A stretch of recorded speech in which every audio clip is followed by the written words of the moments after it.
Selamat Pak yo. Selamat. Momen haru pedagang cilok asal Jember Jatim nekat berangkat haji pakai motor Astrea. Viral video seorang pria asal Jember, Jawa Timur nekat berangkat haji ke Mekah mengendarai sepeda motor viral. Dalam video yang diunggah oleh akun Instagram @andreli_48 tampak pria bernama Daman Huri itu menaiki sepeda motor Astrea warna hitam.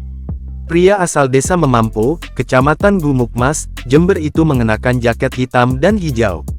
Bendera Indonesia dan Arab Saudi pun terpasang di bagian belakang sepeda motornya. Pria itu pun dikerumuni keluarga dan warga yang akan melepasnya. Sedangkan seorang wanita berhijab nampak menangis melepas pria itu. Selamat Pak yo.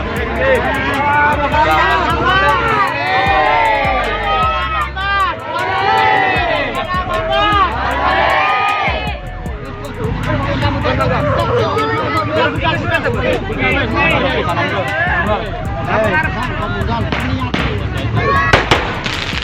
Sementara itu sejumlah warga terus meneriakkan sholawat kepada pria itu. Kemudian petasan dinyalakan dan Daman Huri pun melajukan sepeda motornya. Sejumlah warga pun ikut mengantarkan kepergian Daman Huri.